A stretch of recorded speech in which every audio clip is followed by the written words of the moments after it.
The 14th century dawned over Europe with the heaviness of an endless winter. The stone bells of the cathedrals rang out in cities torn apart by hunger and plague, by wars between brothers and schisms in the soul. The Pope had abandoned Rome. The Holy See, exiled in Avignon, was a reflection of a faltering church, unable to bring light to the world. Along the rows of the empire, bodies piled up without prayers, and gold replaced the gospel. Christendom groaned, wounded at its core, and the sky, covered by dark clouds, seemed to remain silent.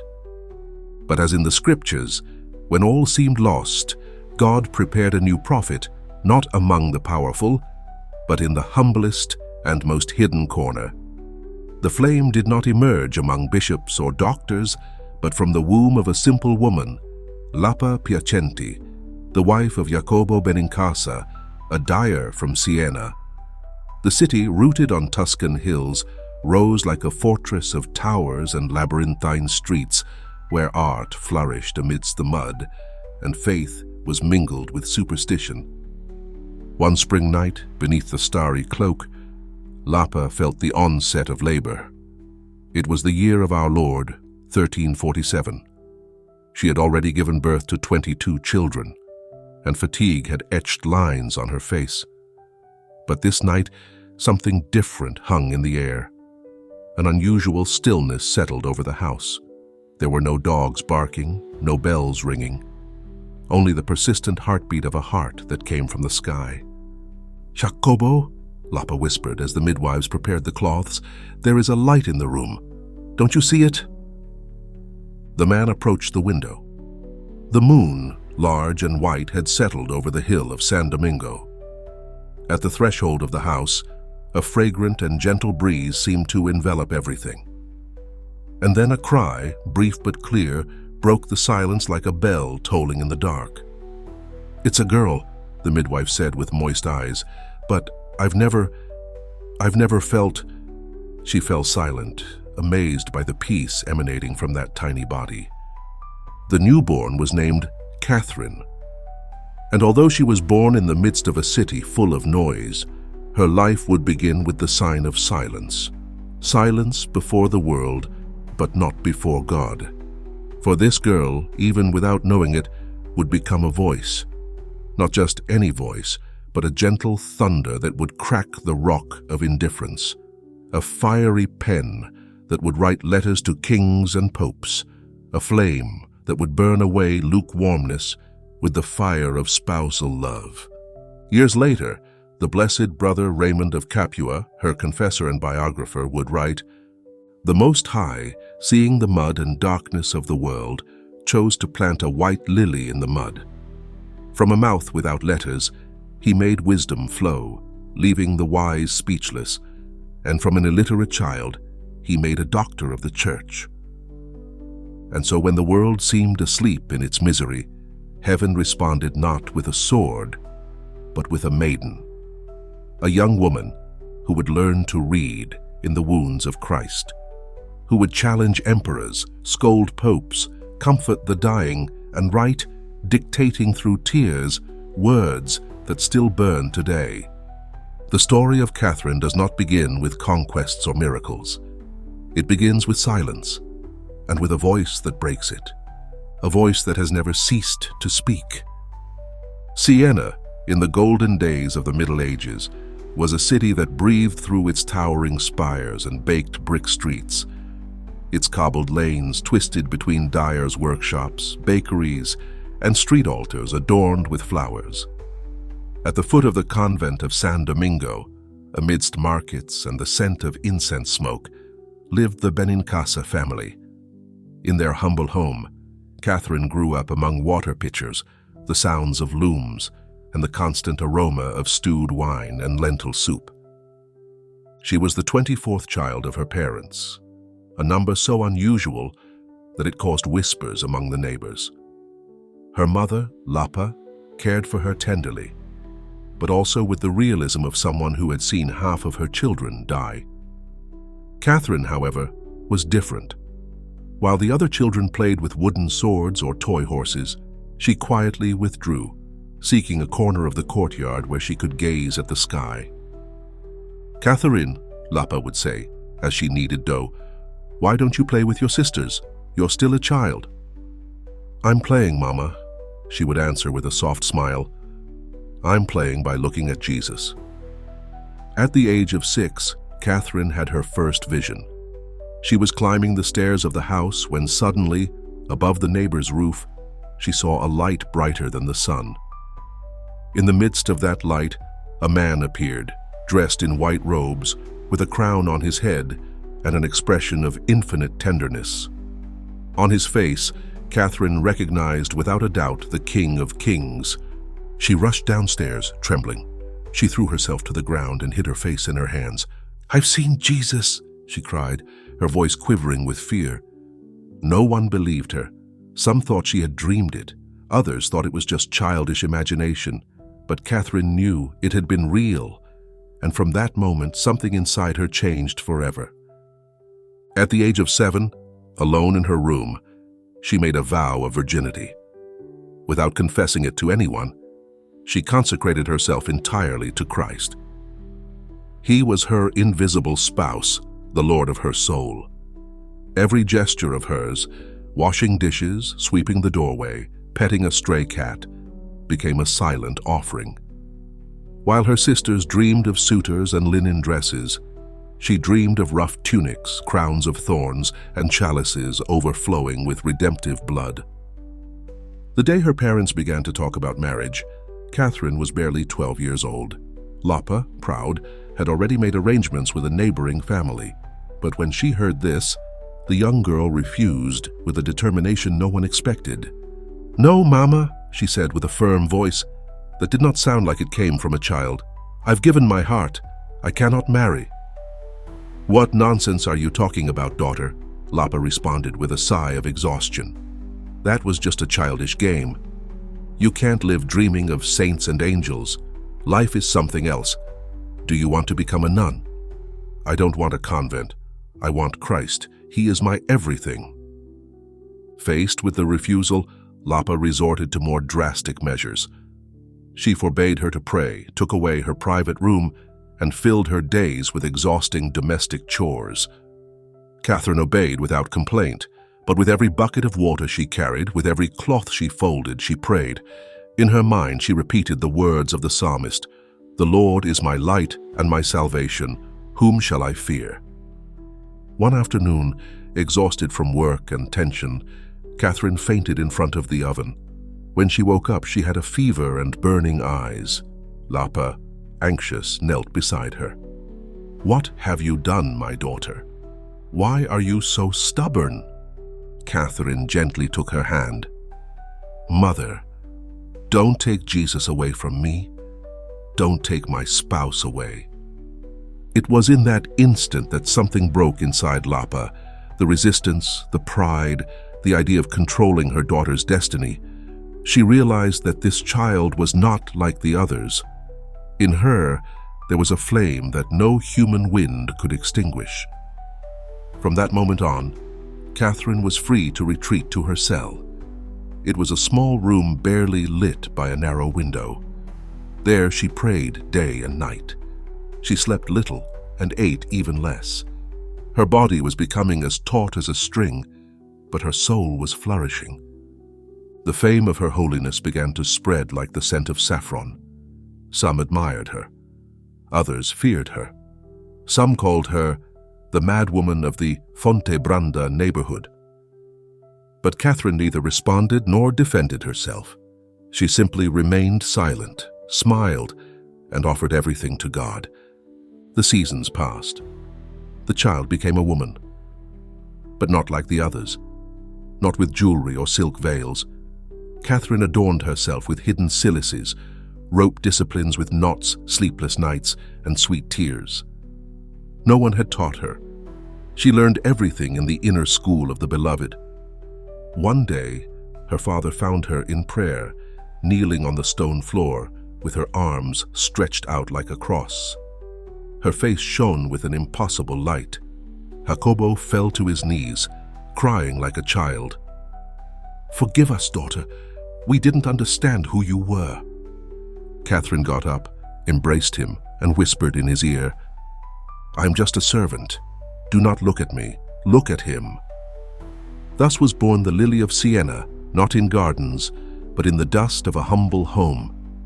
Amidst onion skins, stained cloths, and the noise of jugs, but its root, invisible, was already sinking deeply into the rock of eternity. And the flower that would bloom would perfume the world. Winter had slowly retreated from Siena, leaving behind the cold winds of penance and the frozen sighs of the poor. It was the year of the Lord, 1359. Catherine was 12 years old, but her soul already spoke as though it had been conversing with God for centuries. Her days passed in a supernatural balance between silence and love, between the cross and tenderness. The cell in which she lived, a room of barely 3 meters, was her sanctuary. The bare walls were stained by the smoke of the candle, and on a shelf rested an image of the crucified, a rosary made of rough beads, and a wooden bowl. There, on her knees, Catherine opened her heart with an honesty that disarmed even the heavens. "Lord," she would say, looking at the crucifix, "give me your cross, but also give me your joy. I want no joy but the joy of your will. Let your pain be my rest, and your blood my perfume." Her body, fragile like the shell of an egg, was beginning to show the effects of prolonged fasts. For weeks on end, she ate nothing but dry bread and water, and sometimes even that was denied her. Her mother, horrified by her emaciation, tried to force her to eat with threats and pleas. Catherine, with a sweet voice, would respond, "Mother, the bread of this world does not satisfy me. Only the living bread nourishes me." Lapa, not understanding, looked at her with both fear and love. But what no one knew, not even Catherine, was that in the depths of the divine heart, an event was being prepared that would mark her destiny with fire, her mystical wedding to Christ. It was one night in a thick silence where even the crickets seemed to have fallen silent. As was her custom, Catherine had spent the day between prayer and small household chores. She was alone, lying on the floor of her cell, when she felt a light fill the room. A presence filled the air with an impossible fragrance, a blend of incense, lilies, and wet earth.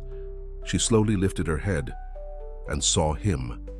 Jesus appeared, clothed in glory, accompanied by the Virgin Mary, St. John the Evangelist, St. Paul, and St. Dominic. He wore a tunic as white as snow, and on his brow a crown of thorns that shone like molten gold. Catherine could not speak. Her soul trembled.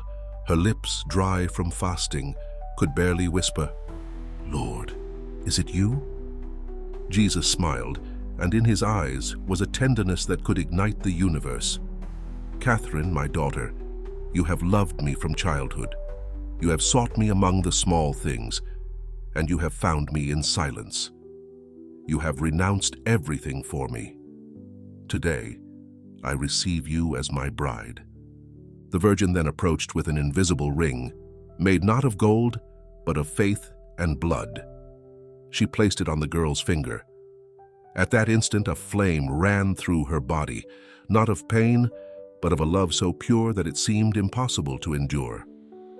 "Now you are mine," said Jesus, "and where I go, you will follow. Your heart will beat in time with mine. Your sorrows will be my sorrows. Your words, mine. The world will not understand you, but you will love it with my heart." Catherine closed her eyes, and a tear rolled down her cheek. Not from sadness, but from an overflow of fulfillment. When she came to her senses, the room was empty. No angels, no lights, only the silence of the night and a glowing ember in her soul. From that day on, she lived with the certainty that she no longer belonged to herself. She was the bride of the Lamb. And as his bride, she would accompany him in his passion, in his cross, and in his victory. But her body, growing more frail, began to show the signs of divine love. Her face paled with each ecstasy. Her gaze became deeper, as if she were already living in another world. Many thought she was sick, others called her mad, but Catherine knew the truth.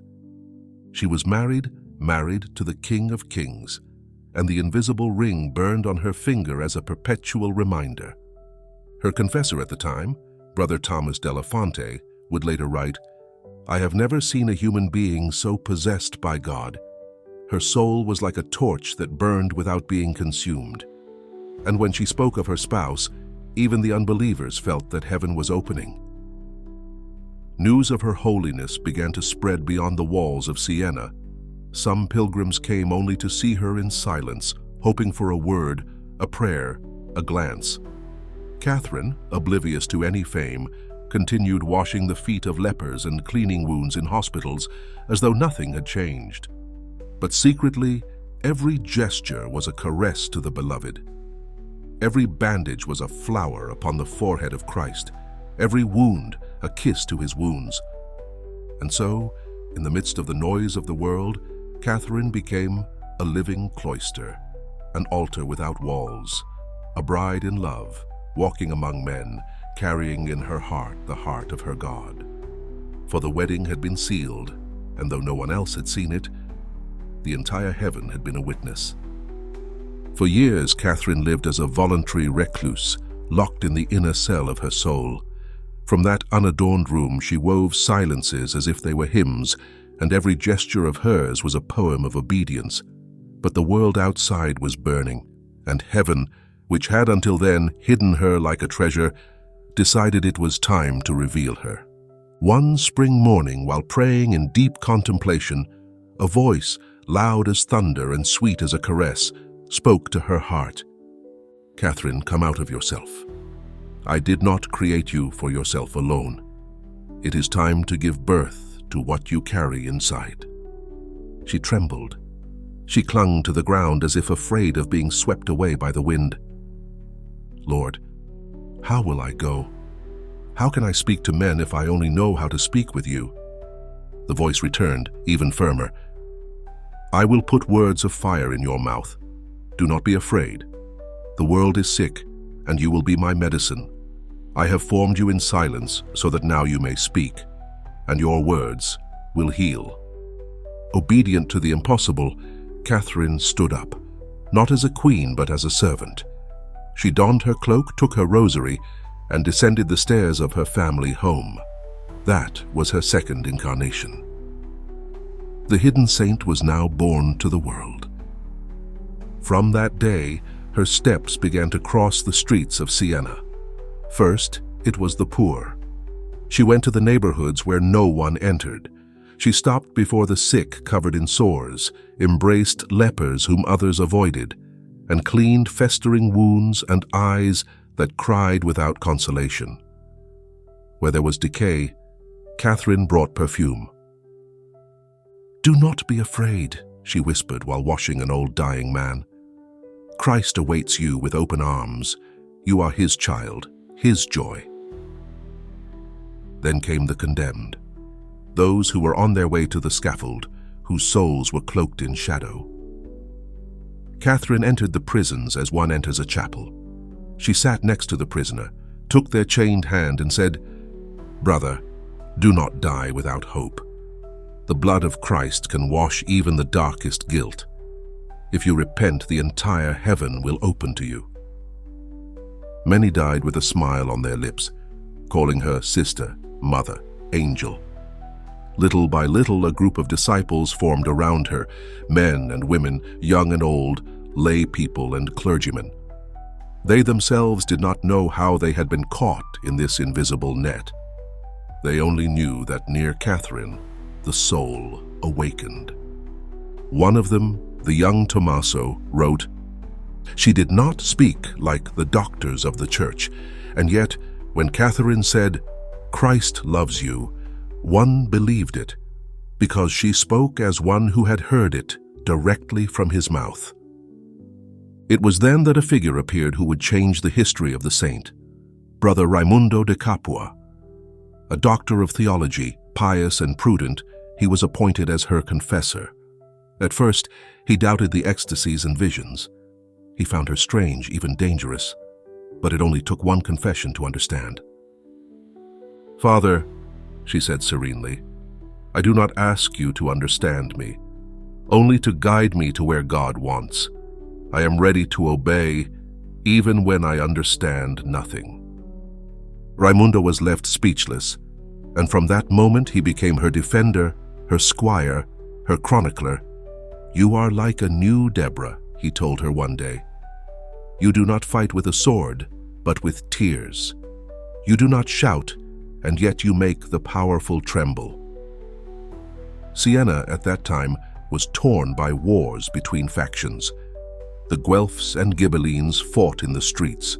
The alleys, once filled with life, were now marked by blood. Catherine, undaunted, went from house to house, seeking reconciliation. She mediated between families that had been enemies for generations. She entered the city council as a simple laywoman, with no title or power, and left with peace, pacts sealed by tears. The politicians did not understand. "Who is this woman?" they asked. "How can she achieve what even ambassadors cannot?" The answer was always the same. Catherine did not speak with the logic of the world, but with the madness of love. And where love enters, the impossible becomes real.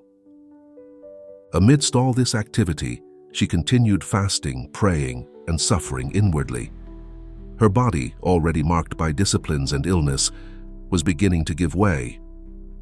But she pressed on, like a torch that prefers to burn itself out rather than cease to shine. One day, one of her followers said, "Catherine, you are killing yourself. Why do you deny yourself rest?" She smiled softly, kneeling beside a sick person. "I will rest when everyone has heard that Christ loves them." And so, the girl who had lived in hiding for years was now voice, bridge, and flame. She no longer just prayed. Now she acted. She no longer only contemplated. Now she served. She had come out of herself like spring bursting forth after the ice. And every step she took through the streets of Siena was a heartbeat of the very heart of Christ. Because the world was sick, and God had sent his daughter as medicine. The plague had returned to Siena like a shadowy rider who knew no mercy. It was as if the very breath of hell had crept through the cracks in the walls, bringing death, weeping, and fear. The bells kept ringing, announcing the dead at every hour. The carts, filled with bodies, rolled through the streets, and the stench of decaying flesh mixed with incense hung in the air like a veil of agony. The rich fled. The doctors closed their doors. The confessors hid behind lattices. But Catherine went out. She wore her white Dominican tertiary habit, tied with a simple cord. No scepter, no sword, just a rosary between her fingers and a firm gaze.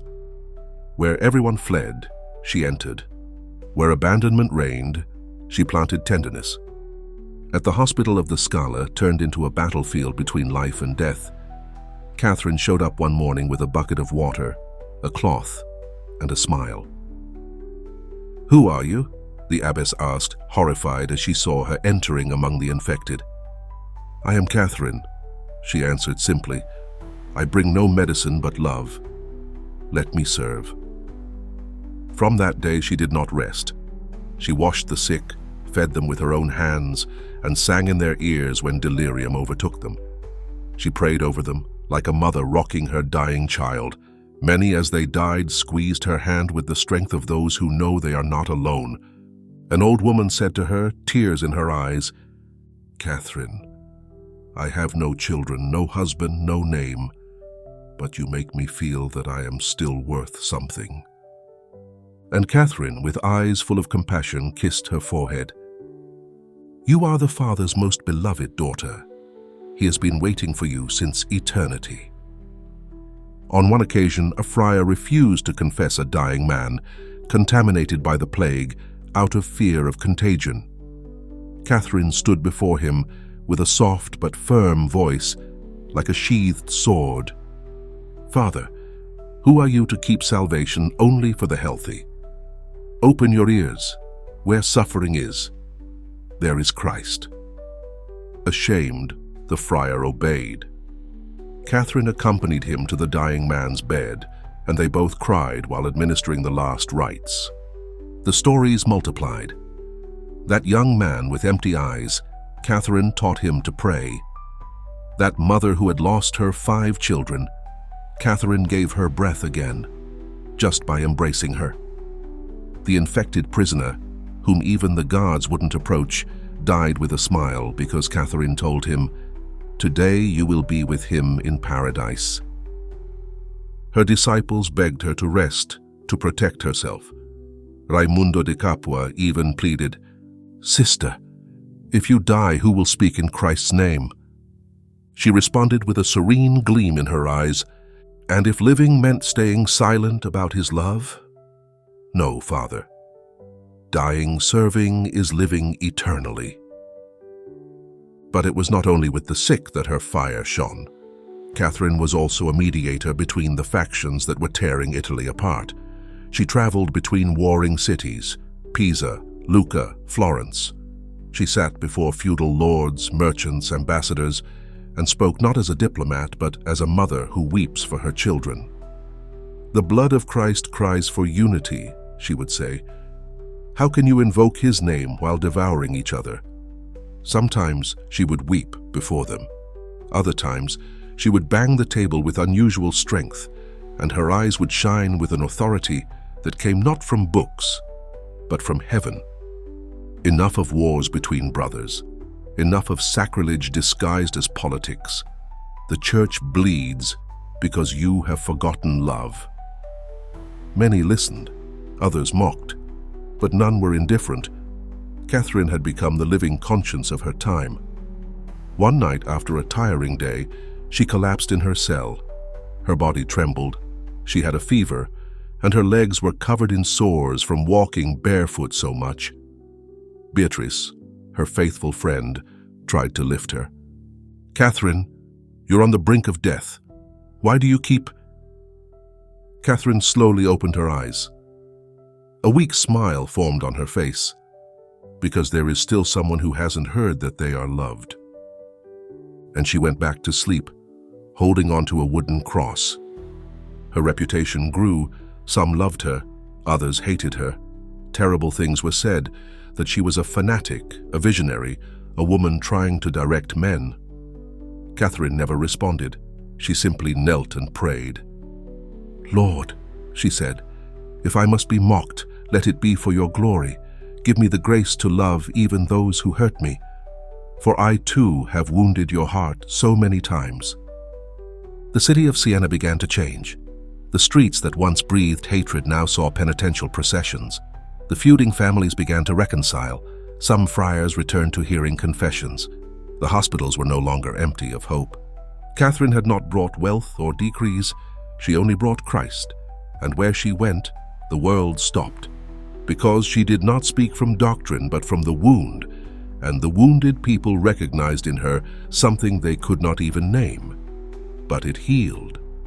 Thus Catherine, the daughter of a dyer, without a sword or a lectern, without books or titles, became the balm for a city that bled. Her mere presence was relief, her voice a comfort, and her hands, the hands of a mother who never tires of binding the wounds of the world. The papal palace of Avignon stood like a fortress of marble and pride on the banks of the Rhône.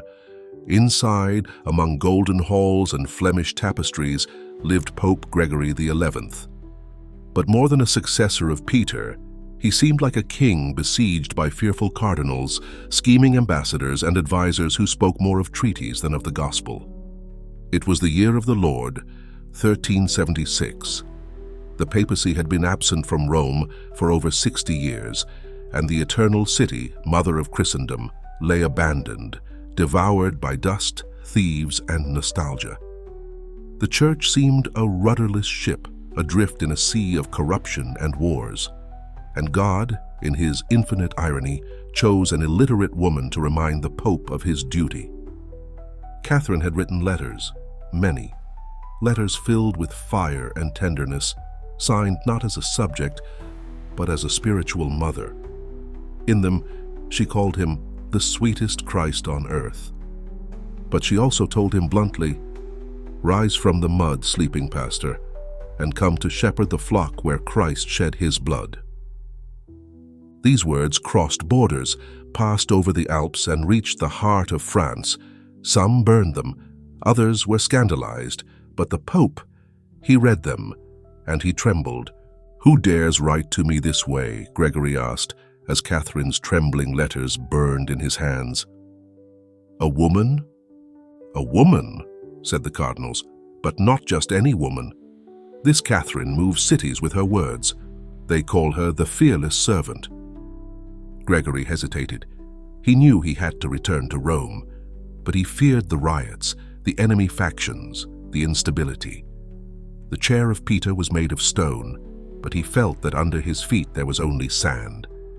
And then Catherine was called to Avignon. Not as a princess, nor a diplomat, nor an ambassador. She came as the bride of Christ, sent by love itself. The journey was long. She crossed mountains, rivers, and unfamiliar cities. Her body was weak, barely standing, but her eyes shone like swords sheathed in mercy. Raimondo de Capua accompanied her. Every night, he would hear her pray softly, like a child whispering to her father, "Lord, do not take me to speak my words. Let your truth be what resounds. Let my voice be only an echo of heaven." When she arrived in Avignon, the papal entourage looked at her with disdain. How could this peasant woman influence the Holy Father? She walked barefoot, with a ragged white mantle from the journey, and her face pale from fasting. But she walked with the dignity of a queen who needs no crown because she carries Christ in her heart. The Pope received her in a private audience. Gregory XI, dressed in brocade robes, mitre, and crozier, awaited her in the audience hall, surrounded by whispering cardinals. Catherine entered. She knelt before him, and then lifted her gaze. Their eyes met. Silence fell like a mantle over the room. Gregory felt something invisible pass through him. "Holy Father," Catherine began with a voice soft but firm, "I do not come to teach you, but to remind you. You have been placed as the shepherd of souls, not as the king of salons. Rome cries your absence. The body is wounded because its head is not where Christ was crucified." The Pope lowered his gaze. No one dared speak.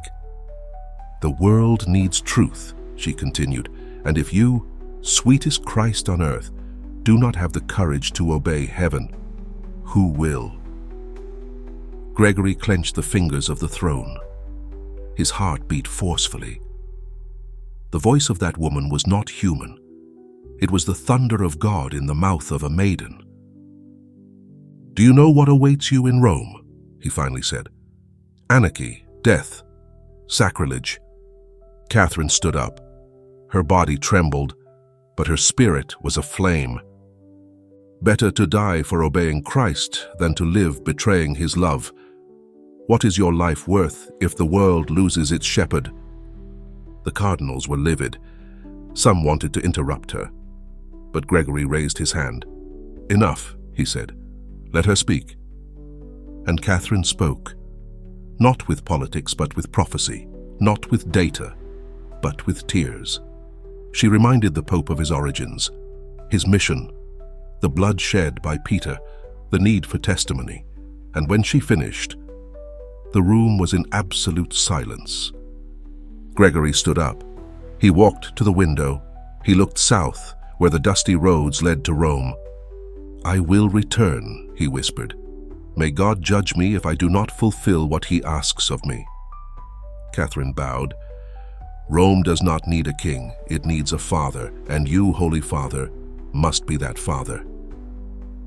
Days later, against all human counsel, Gregory XI embarked on the journey back. Catherine had moved him, not with armies, not with money, with words, with love, with truth. History would remember that moment as one of the most heroic acts of the Church, not because of the Pope's strength, but because of the courage of a virgin. And thus, the voice that had come from the silence of a cell in Siena crossed mountains, thrones, and hearts, and returned Peter to his seat. A woman without letters had bent the power, but not with violence, with holiness. Rome, after the return of Pope Gregory XI, was not the glorious city that Catherine had dreamed of. The ruins of the forums mixed with the ruins of the soul. The cardinals distrusted each other. The clergy was divided. The streets smelled of betrayal, and the altars of dust. Gregory died a few months after his return. Catherine wept inconsolably, not only for the man, but for what had not yet been healed. The whole world seemed held together by a thin thread of incense, fragile and about to break. And then it happened. The new Pope, Urban VI, was elected amidst pressure and tensions. His character was rough, impetuous, sometimes violent. Many of the cardinals, dominated by fear or pride, declared his election invalid and appointed another, Clement VII, who returned to Avignon. Thus began the Great Western Schism. Two popes, two curious, two churches at odds, one Christ crucified again by his own shepherds. Catherine felt her heart break. There was no greater pain than to see the bride of Christ divided, torn apart by those who should protect her. "Woe is me," she wrote. "The mystical body is torn and bleeds. O eternal God, how long will you allow your seamless tunic to be torn?" From Rome, where she had settled out of obedience, Catherine wrote tirelessly. Her letters were cries in ink, cries of love, of plea, of fraternal correction. She wrote to kings, cardinals, and clergy. She called them with courage and tenderness, "Return, cruel fools, to the unity of the chalice. Be men, not beasts." Many listened, others mocked, some hated her, but Catherine did not stay silent. She could not. The fire that burned inside her was stronger than the misunderstanding. On her nights in Rome, alone in the church of Santa Maria sopra Minerva, Catherine would prostrate herself before the tabernacle with arms outstretched like a cross.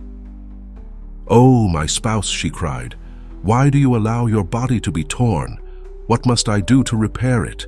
Take my life, my flesh, my blood, but unite your church." She then began to suffer the invisible stigmata. No one knew, but her body burned with pains that had no medical cause. In her visions, Christ appeared to her crowned with thorns, bleeding, with open wounds. "Catherine," he said, "it is no longer enough with words. I ask for your body. Your life will be my message." She responded without hesitation. "Let it be done to me, Lord, according to your passion." Weakened more and more, Catherine continued to dictate letters as she lay in bed. Beatrice wrote them down word by word. Raimondo reviewed them with tears. Her soul was alive, but her body was crumbling like wax in the fire.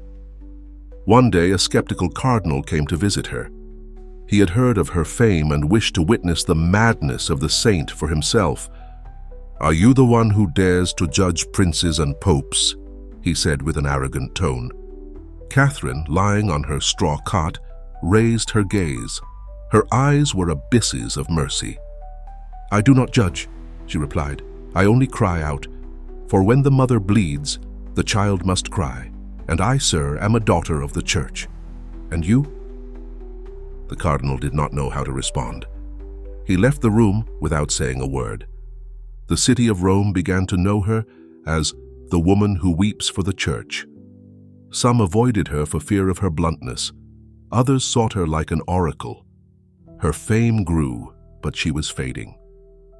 One afternoon, while walking with the help of two disciples through St. Peter's Square, she stopped in front of the basilica, looked up at the sky, and fell to her knees. "You have called me," she whispered. Now take me." It was her final walk. Back in her cell, she asked for a wooden cross to be brought to her. She embraced it tightly, like one embraces a dying spouse. Her body was unresponsive. She could barely move, but her soul continued to speak. "It is time for sacrifice," she dictated to Beatrice. "I do not want to die without leaving this said. Love the church, even though it wounds you, for she is a mother, and he who curses his mother curses his own flesh." The city awaited her death like one waits for an eclipse. Rome was silent, and so was the sky. At the foot of her bed, Raimondo wrote in his diary, "I have never seen a soul so broken, and yet so full." Her heart seemed to carry within it the entire cross of Christ. It was as if her body was ash, and her spirit an indestructible flame. Catherine, the daughter of a dyer, the illiterate from Fontebranda, was giving her final battle. Not against an emperor, not against a demon, but against despair. And her only weapon was love. Rome, spring of 1380. The city was a map of ruins, but in a quiet corner of the monastery of Santa Maria sopra Minerva, there burned a flame that no wind could extinguish. Catherine of Siena, barely alive, was now just bone, skin, and light. Her body was defeated, but her spirit shone like the sun in the middle of the night. The doctors did not understand how she could still be alive. She did not eat. She did not sleep. She could barely speak with her lips. But her soul dictated relentlessly. Sitting on her wooden cot, covered with a rough blanket and with her feet bandaged, Catherine began to utter words that did not come from her reason, but from the very mouth of God. "Prepare yourselves," she told her disciple Stefano Macconi. "The Lord wants to speak. I will only be the pen, and the ink will be my blood." Thus began the dialogue of divine providence, dictated between tears, ecstasies, convulsions, and radiance. It was not written, it was exhaled. It was a breath from on high. An intimate conversation between the soul and God the Father, where Catherine's voice disappeared to make way for a wisdom that burned. "I am the one who is," she dictated, with her eyes closed and her cheeks flushed with fever. "And you are the one who is not. Without me, there is no good. Only gratuitous love sustains the universe." Beatrice, Raimundo, and Stefano wrote with trembling hands. Sometimes they could not keep up. Catherine spoke of the dignity of man, the abyss of sin, the light of Christ, the cross as a bridge between heaven and earth. Her words were not theories, they were fire. "The soul that knows me," she dictated, "can no longer live without desiring my glory. Its hunger is so great that even if I placed it in paradise, if it knew that I am not loved on earth, it would weep." The scribes wept as they wrote. Some fell to their knees. Others, upon reading what was written, began to sob. It was as if each phrase was both a sword and an embrace at once. One day, Raimundo found her in a state of ecstasy, her face transfigured, her forehead covered in sweat. As he approached, Catherine spoke without opening her eyes. "Father, he has shown me the soul as a tower, tall, white, filled with rooms. When the soul dwells in itself and God in it, all of hell trembles."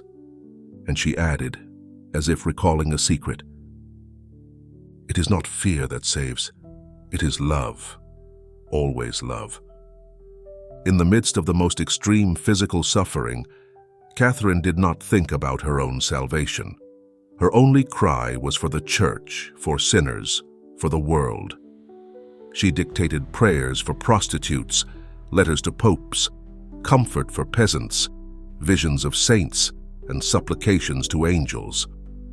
All flowed from a well that never ran dry. "O eternal fire," she cried one early morning, "you have made me fall in love. How can I not burn if you dwell within me?" At times she spoke with the tone of a child, at others with the fervor of a prophetess, but always with the love of a faithful wife until death. Those who listened felt that they were witnessing a miracle, not one that heals bodies, but one that resurrects hearts. "I am not a saint," she once said almost in a whisper. "I am only one who believes that God is capable of loving the most wretched." The dialogue kept growing like an eternal tree. Each page was a flame. Raimundo understood. What Catherine has said cannot be destroyed, because it was not her, it was love speaking to himself. And so, while the world wrestled with wars and schisms, a dying woman dictated words that would continue to burn centuries later, not because they were beautiful, but because they were true. Heaven was already near. Catherine knew it.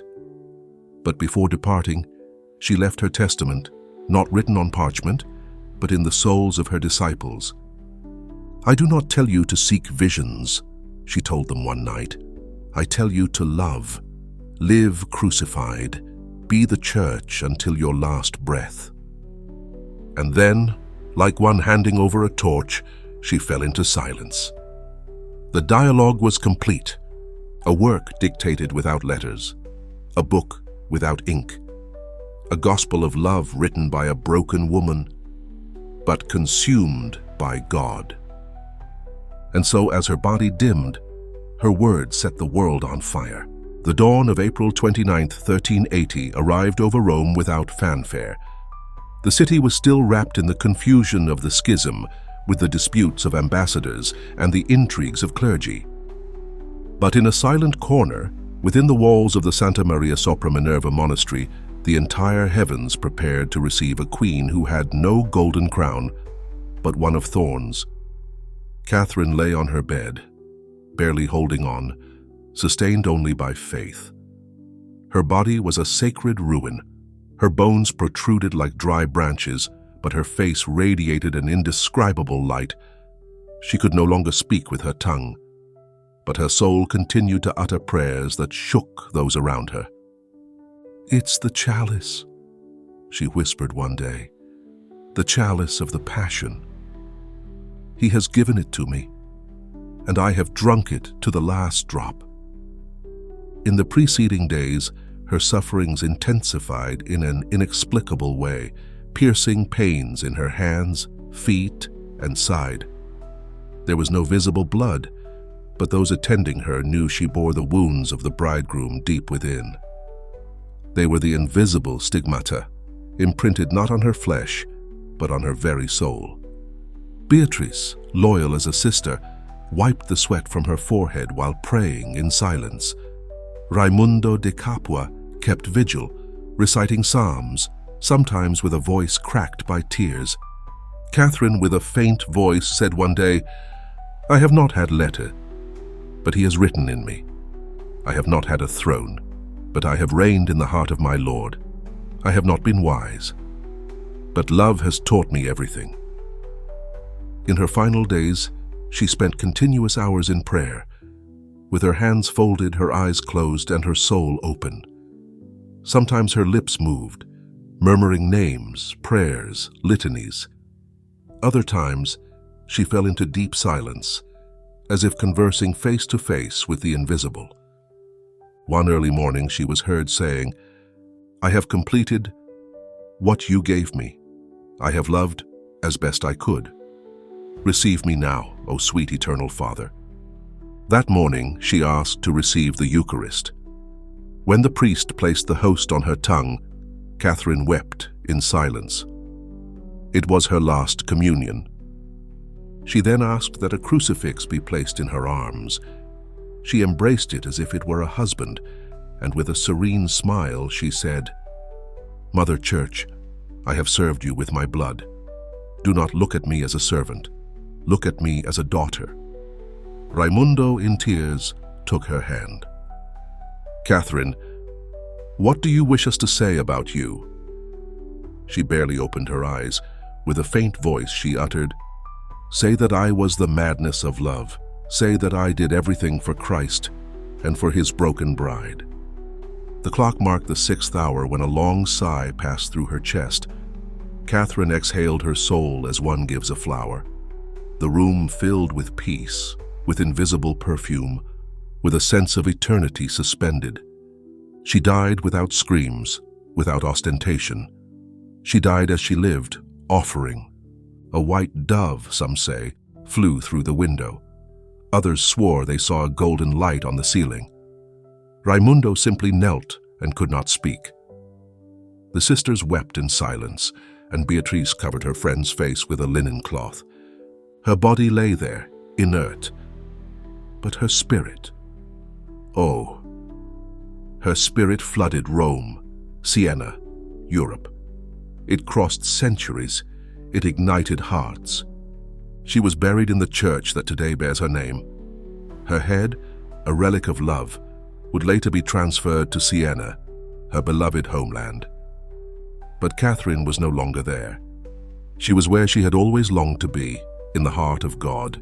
She left no wealth, she left no monuments, she left a path, a testimony. And to this day, anyone who approaches her does not find a distant saint, but a burning sister who from heaven continues to whisper, "Love him, serve, suffer, and fear not, for it is all for love." Years passed. Rome remained Rome. The church survived the schism. Wars transformed. Time, with its slow and majestic stride, covered thrones and mitres with dust. But Catherine did not disappear. Her word, written between fever and tears, crossed generations like a river that does not stop. Her dialogue was read by theologians, contemplated by mystics, trembled at by popes. Her letters, written in Tuscan dialect, resonated in palaces and cells. Her life was studied, debated, loved. And one day, centuries later, the church, the very church she healed with her bleeding love, named her doctor. Without ever learning in universities, without reading the classics. Doctor, for having learned directly from the heart of God. They called her Doctor of Love, not for what she taught with words, but for what she taught with wounds. Today her body rests in Rome, her head in Siena. But her heart, oh, her heart is everywhere, where there is a soul that suffers, that doubts, that burns. In every empty church, at every forgotten altar, in every corner where someone weeps for the church, Catherine is there. She has not stopped writing. Every soul that rises for love is a new letter of hers. Every sincere prayer is a new line of her dialogue. Every reconciliation is an echo of her voice. And when the times seem to darken, when the church trembles, when the world seems to have forgotten the tenderness of God, her figure rises again, not as a specter, but as a mother, as a sister, as the bride of love. And from heaven, Catherine of Siena repeats to us, "Do not fear.